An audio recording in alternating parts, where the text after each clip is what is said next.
I never thought much about my neighbor Evan. He was one of those people who somehow lived two houses down from you for 3 years without you ever really knowing anything about him. Not in a suspicious way at first, just quiet. He looked to be in his early 40s, always wore plain clothes, never had visitors, and drove the same dark blue sedan that was so forgettable I couldn't tell you the brand if my life depended on it. He wasn't rude. If anything, he was overly polite in that practiced, distant way some people are. He'd wave when he got the mail, nod if we crossed paths taking out the trash. Once, during a bad storm, he helped me drag a fallen tree branch off my driveway without me even asking. Then he went straight back inside before I could offer him a beer.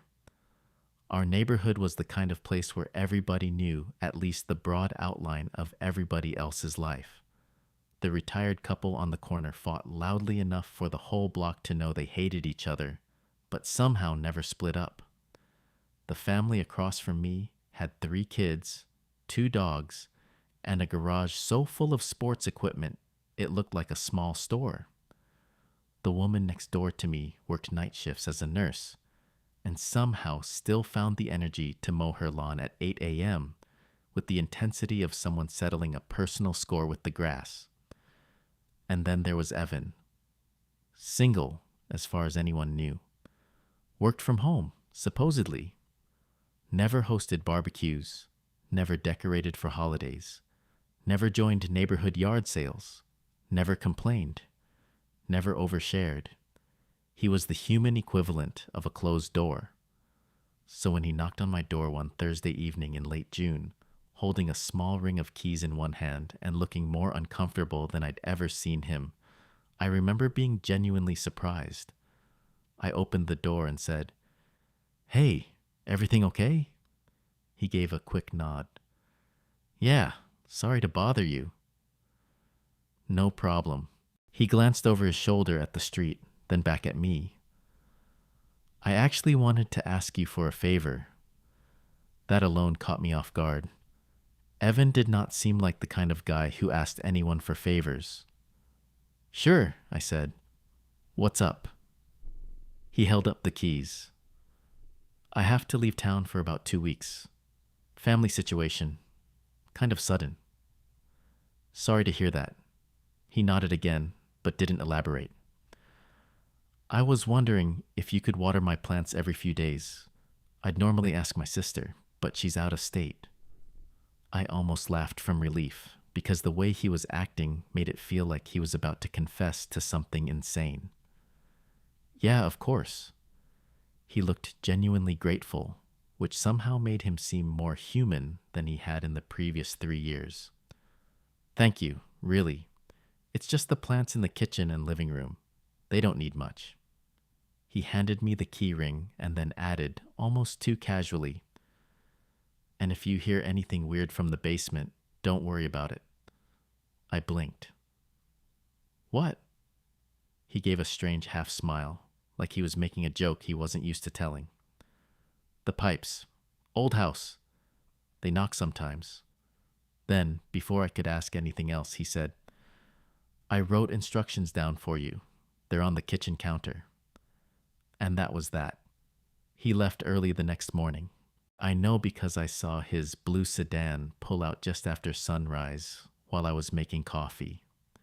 For the first few days, everything was completely normal. On Saturday, I went over with the keys, unlocked the front door, and stepped inside. Evan's house looked exactly how I would have imagined it. Clean to the point of feeling staged. Not sterile exactly, just controlled. The furniture was simple and expensive looking, but not flashy. Gray couch, dark wood coffee table, bookshelves with actual books arranged in unnervingly neat lines. No family photos, no weird decorations, no clutter. It didn't feel like an empty house. It felt like a hotel room someone had been staying in for years. There was a note on the counter. Water kitchen plants every 3 days. living room plants every 4 days. Don't overwater the fern. Thanks again. E. Underneath was a glass bowl with exactly 4 wrapped chocolates in it. I remember thinking that even his thank you gift was weirdly measured. I watered the plants, stood there for a minute in the silence, and left. Second visit, same thing. Everything neat. Everything quiet. Third visit, I started noticing little things. Not dangerous things. Just details that felt off. There were no personal papers anywhere. No mail on the counter. No shoes by the door except one pair lined up perfectly on a tray. The fridge had food, but only the sort of food you'd buy if nutrition were a math problem. Eggs, sparkling water, plain yogurt, cut vegetables, chicken, mustard, nothing with any personality. The kitchen drawers were arranged with obsessive precision, forks nested by exact size, knives lined up like surgical tools. Even the junk drawer wasn't really junk. Batteries, tape, pens, scissors, flashlight, all in little compartment trays. I know that sounds stupid, but if you spend enough time in someone else's house, you start building an image of them in your head. And Evan's image kept getting stranger the more ordinary his house looked. By day 6, I'd created a small ritual. Go in, lock the door behind me. Water plants. Stand in the kitchen. Listen. At first I was doing it because of the basement joke. Then because I realized I wanted to know whether it had really been a joke. The first 2 times I heard nothing. The third time, maybe something. A dull metallic sound from below. Not loud, just a clank, then silence. I stood perfectly still, watering can still in my hand. Nothing followed. I waited another minute, then told myself pipes make noises all the time and left. That night, I mentioned it to my girlfriend, Mara, while we were eating takeout on my couch. She lowered her chopsticks and said, "Why are you even staying there long enough to listen?" I don't know. You absolutely know. You're being nosy. I'm not being nosy. You are 100% being nosy. Okay, maybe a little. She grinned. This is how every horror movie starts. It's not a horror movie. It's a suburban guy with too many plants. And a basement that makes noises. Pipes. Sure. We both laughed, but I kept thinking about it after she left. Because the thing that bothered me wasn't the noise itself. It was the way he had said it. If you hear anything weird from the basement, don't worry about it. People don't usually pre-explain normal pipe noises. They explain things they think might actually worry you. The next time I went over, I decided I was going to ignore the basement completely. Just water the plants and leave like a normal person. I was in and out in maybe 6 minutes. As I reached the front door, I heard it again. Clank. Then what sounded like a dragging noise. Very faint. From below me. I froze. It lasted maybe 2 seconds. Then silence. I stared at the floorboards. The house seemed to hold its breath with me. I should have left. Instead, I turned around and looked toward the hallway that led to the basement door. It was a white painted door near the laundry closet, almost invisible if you weren't looking for it. I stood there arguing with myself for a full minute. On one hand, I had no reason to go down there. None. On the other hand, if there really was a burst pipe or something wrong and I ignored it, that would actually make me a bad neighbor. That's the excuse I used then anyway. Even now, I'm not sure whether I believed it. The basement light switch was at the top of the stairs. When I flipped it on, a single yellow bulb came to life below. The stairs creaked under my weight. Halfway down, I could smell concrete, detergent, and that slightly damp underground smell old basements always have. At the bottom, the space opened up into what looked like a very normal basement. Water heater, furnace, washer and dryer, metal shelving with storage bins, old paint cans, a toolbox. Nothing unusual. I let out a breath I didn't realize I'd been holding. See? I muttered to myself. Pipes. I did a quick walk around, mostly to reassure myself I wasn't insane. And then I saw the back wall. There was a large shelving unit against it loaded with clear plastic storage tubs, holiday decorations, extension cords, old blankets. At least, that's what I thought from a distance. Then I noticed the floor. The concrete directly in front of the shelves was much cleaner than the rest of the basement. Not just less dusty, cleaner, like something heavy had been moved back and forth over it repeatedly. There were faint scratch marks too, tiny arcs in the concrete. I stared at them longer than I'd like to admit. Then I laughed at myself. Maybe he had just moved shelves around. Maybe I needed a hobby. I turned to leave. That's when I heard the sound again, this time louder. A solid knock from somewhere behind the shelving unit. Not from the pipes, not from the ceiling. Behind it. Every hair on my arms stood up.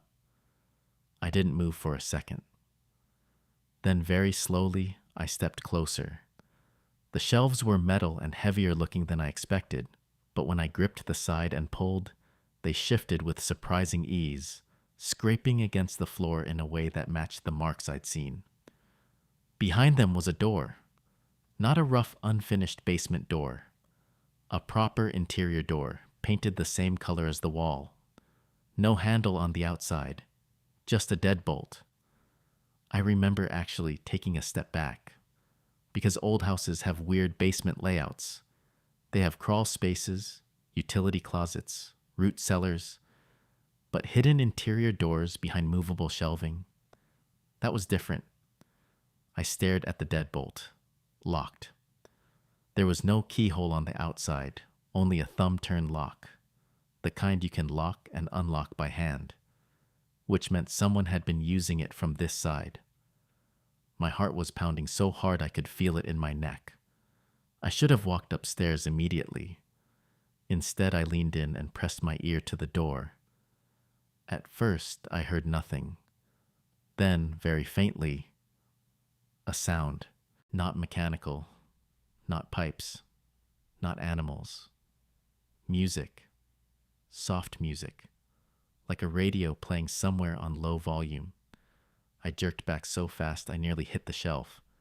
For a few seconds I just stood there trying to make my brain catch up with what I'd heard. There was a room behind that wall. A room with power, and apparently something on inside it. I took out my phone and did the first stupid thing people always do in stories like this. I texted Mara. You were right. She replied almost instantly. About what? There's a hidden door in Evan's basement. No response for 10 seconds. Then, leave his house. Right now. Instead, I sent her a photo of the door. Her reply came back in all caps. Nope. I should mention something here that will make me sound worse than I already do. About 8 months earlier, during some home renovation nonsense, I'd pulled the publicly filed plans for my own house from the county website. My house and Evan's were built around the same time by the same developer, and the original layouts were nearly identical. For some reason, that random fact floated into my head right then. So instead of leaving, I went upstairs, sat at Evan's kitchen table, and pulled up the county property records on my phone. Same lot shape, same square footage, same original basement footprint. According to the old plans, the back wall of the basement should have led directly to foundation. There was no room behind it, no storage area, no finished space, nothing. I zoomed in and out 3 times like that would somehow change what I was seeing. Then my phone rang. Mara. I answered. You have to stop, she said before I could speak. I know that voice. That is your, I'm about to make a terrible decision voice. There's a room back there. So call the police. And say what? Hi, my neighbor asked me to water his plants and I found a weird door. If there's someone in there, there's probably no one in there. You just said there was music. Could be a timer. Could be something electrical. She was quiet for a second. Are you still in the house? I didn't answer fast enough. Oh my God, she said. You are. Get out. I just want to know what this is. That sentence has gotten every idiot in history into trouble. I wish I could say I listened. Instead, I went back downstairs. The music was still there. Faint, but steady. It sounded old. Maybe jazz. Maybe classical. Something instrumental. I stared at the deadbolt. Then I touched it. Cold metal. Unlocked. That was somehow the worst part. If it had been locked, maybe I would have taken it as a sign. Maybe. But it wasn't. I turned the bolt. The click sounded unbelievably loud. I opened the door. The room beyond wasn't what I expected. Not at all. It wasn't a torture chamber or a grow room or a bunker full of canned food and rifles. It looked lived in, small, maybe 10 by 12. Finished walls, a rug, a narrow bed neatly made, a side table with a lamp, a bookshelf, a desk with a radio on it playing low instrumental music, and on the far wall, dozens of photographs pinned in an exact grid. That was the first thing that made my stomach turn, because every photo was of someone from our neighborhood. Not random people. My neighborhood. The retired couple on the corner. The nurse next door. The family with the sports equipment. The mailman. Teenagers walking dogs. Kids riding bikes. Me. There was one of me taking my trash cans to the curb. One of me carrying groceries. One of me on my porch talking to Mara. My whole body went cold. I stepped into the room slowly, barely breathing. The air felt cooler in there. Artificially cool, like a room that had been kept sealed. The desk was immaculate. Pens lined up. Small notepads stacked perfectly. A pair of binoculars. A digital recorder. A laptop. Closed. Beside it sat several manila folders labeled with names. Not full names, street numbers. One folder had my address. I remember making a sound, something halfway between a laugh and a gasp, because my brain refused to process what I was looking at. This wasn't paranoia. This wasn't abstract weirdness anymore. My neighbor had a hidden room full of surveillance material on the people around him. I grabbed the folder with my address on it. Inside were printed pages, dates, times, short notes. Male resident leaves 8:12 a.m. Female visitor arrives 7:04 p.m., dark hair. Package delivered 2:16 p.m. Argument audible through open window. There were pages going back at least a year. I dropped the folder like it had burned me. Then I looked at the photographs again. Some were clearly taken from cars. Some from upstairs windows. Some from far enough away that I couldn't tell where the photographer had been standing. I had the overwhelming sensation of being watched, even though I was alone. That was when I heard the front door upstairs open, just the faint thud of it from the floor above. I froze.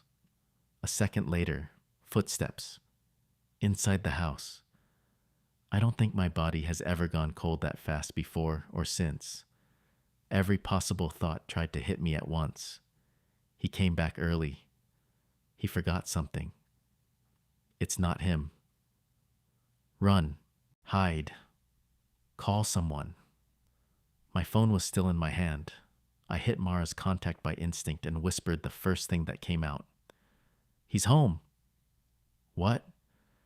He's in the house. Call 911. I heard the basement stairs creak. The line went dead because I hung up without meaning to. I shoved the folder back onto the desk and looked around wildly. There was no second exit, no window big enough to fit through, just the door I'd come in through. And beyond that, the open basement. Footsteps above me moved slowly, not rushed, not confused, like someone who knew exactly where they were going. Then the basement door upstairs opened. I heard the first step, then another, then another.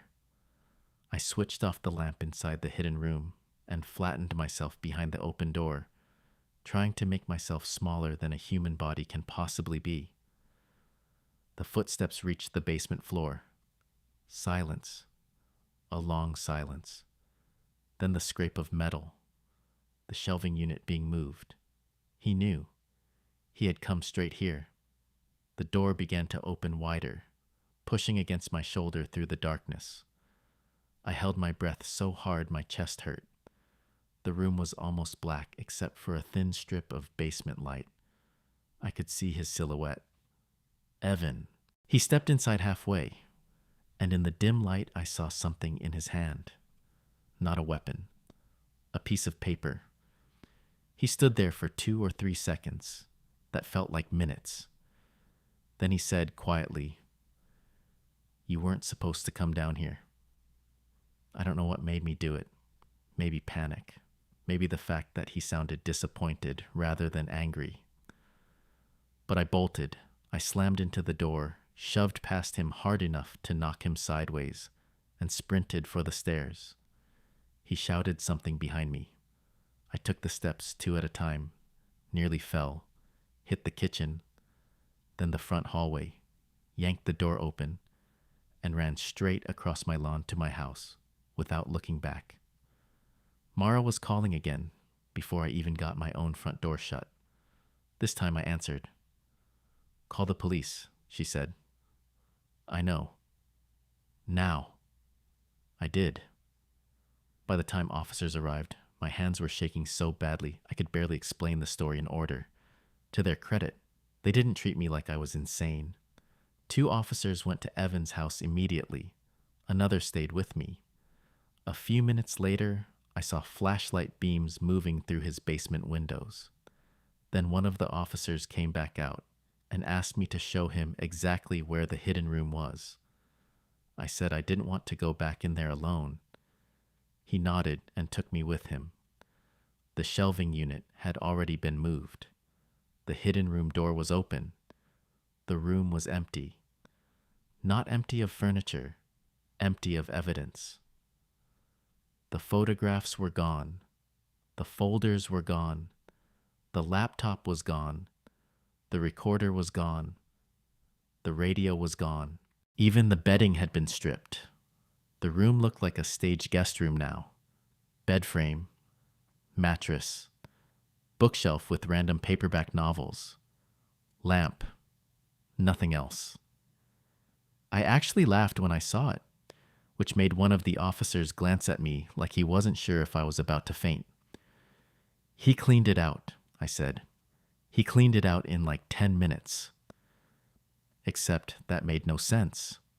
I'd run home, called the police almost immediately, and officers arrived fast.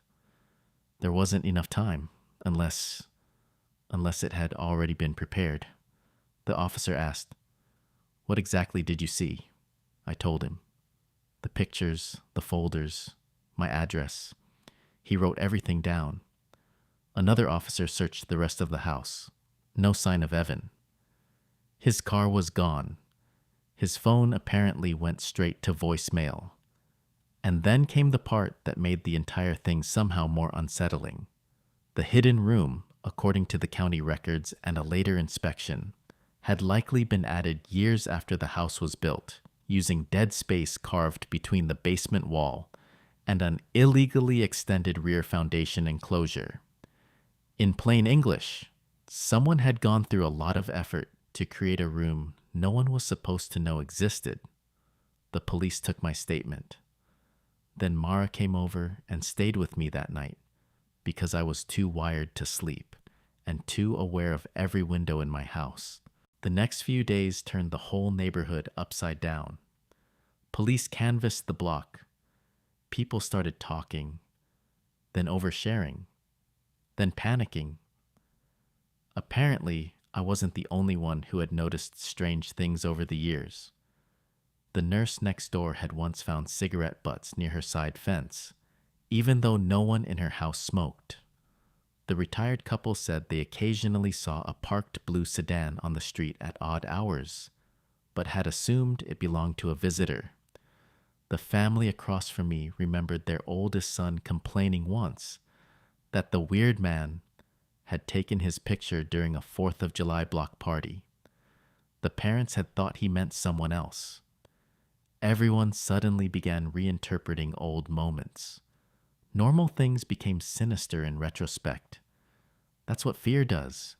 It rewrites the past. The police searched Evan's house more thoroughly over the next week. They removed boxes, computer equipment, documents.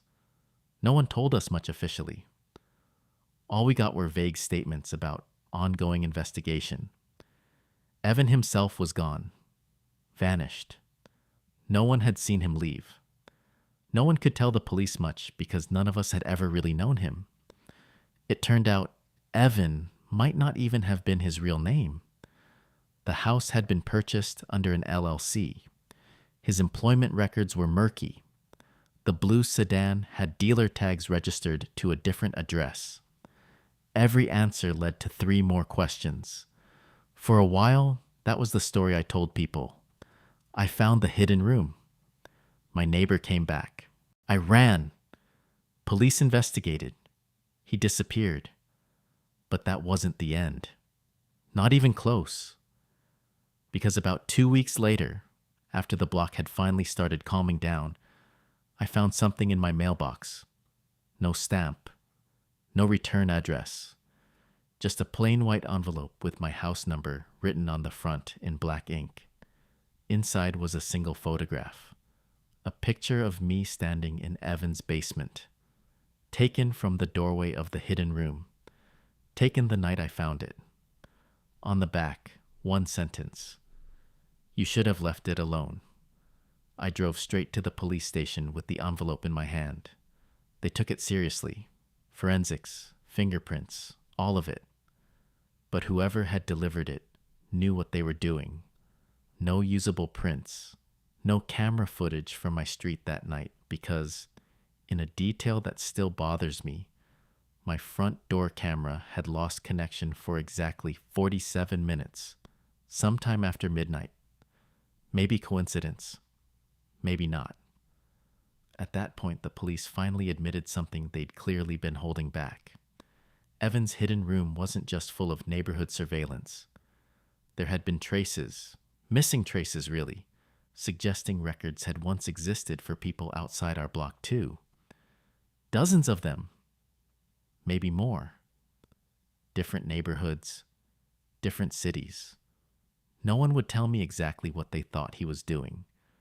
Private investigations, stalking, insurance fraud, something worse? Every theory sounded bad, none fully fit. Then one detective asked me a question I still think about. Did he ever seem interested in you specifically? I almost said no. Then I remembered. About 6 months before all this, I had a package misdelivered to Evan's porch. When I went to get it, he opened the door before I knocked, like he'd been watching me approach. He had looked past me into the street before handing me the box and asking, in this strangely casual tone, "You work from home on Wednesdays, right?" At the time, I'd thought he was making conversation. Now I told the detective. He wrote it down, then asked if I'd ever had disputes, money problems, legal issues, family conflicts, anything that might make someone want information about me. Nothing major. That answer didn't seem to comfort him. For a few months, life became weird in 100 small ways. I installed better cameras. Mara stopped laughing at my paranoia and started checking that my doors were locked twice. People on the block formed a neighborhood watch group overnight. The nurse bought motion lights. The retired couple, who could not agree on anything, became united by a shared hatred of hidden rooms. Children who used to cut across yards on their bikes stayed on the sidewalk.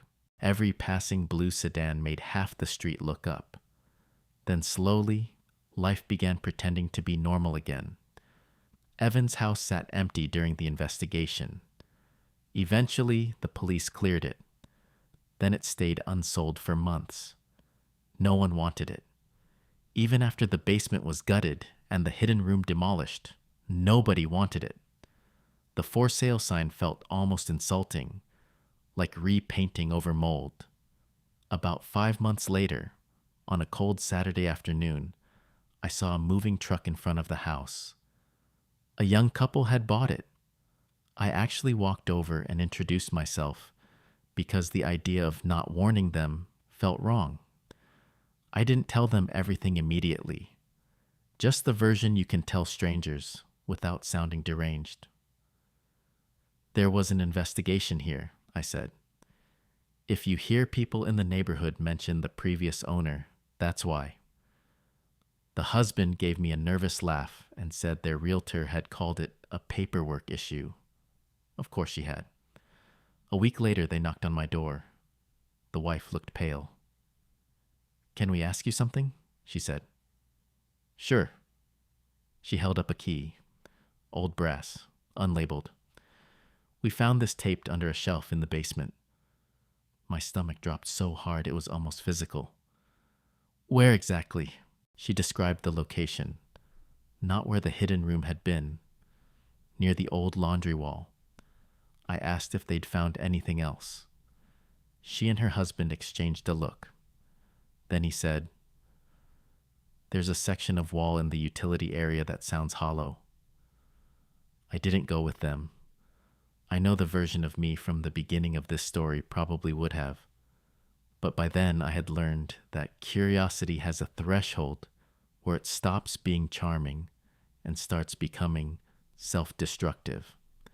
I told them to call the police before doing anything. They did. The police opened the wall the next day.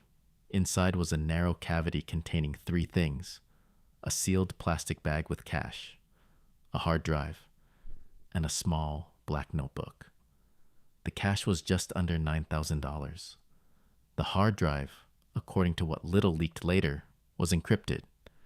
The notebook contained names, addresses, dates, short observations, not just our neighborhood. Dozens of people, across multiple states. Some entries were years old, some only months. The police never shared everything publicly, but word got around because word always gets around. The working theory became that Evan, if that was his name, had been collecting information for someone, maybe several someones. Maybe he was paid to watch people. Maybe he sold information. Maybe he assembled leverage. Cheating spouses, debtors, witnesses, jurors, business rivals, activists, insurance claimants. Every rumor made the rounds. To this day, I don't know which rumor, if any, was true.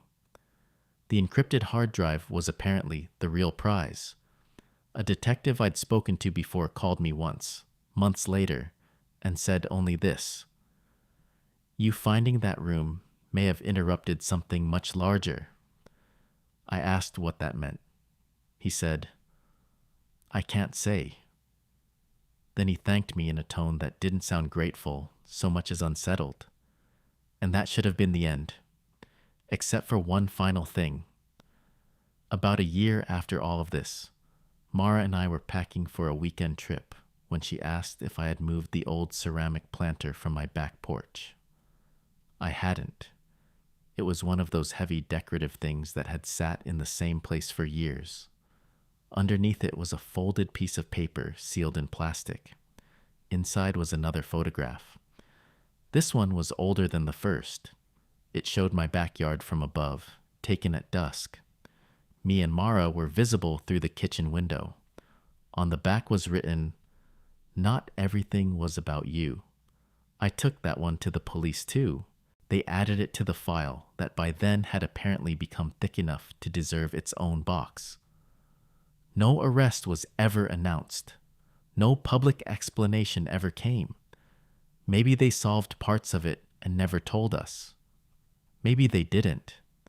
Maybe Evan was one man. Maybe he was part of something. I don't know. What I do know is this. For 3 years, I lived 2 houses away from someone I barely noticed. A man so ordinary he seemed invisible. Then one summer, he asked me to water his plants for 2 weeks. And on day 10, I found a room in his basement that wasn't supposed to exist. Sometimes people ask if I regret opening that door. The honest answer is yes. And no. Yes. Because there are some things you learn that permanently change the way you look at your own street, your own windows, your own life. But also no. Because if I hadn't opened it, then whatever he was doing would have kept going. And I still think about that hidden room sometimes. About the photographs, the files, the careful notes. The fact that none of us had really seen him, even while he was watching all of us. And every now and then, usually late at night when the neighborhood is quiet and the blinds are half open and a car slows a little too long outside, I remember the sentence on the back of that last photograph. Not everything was about you, which should have been comforting. Instead, somehow, it was worse.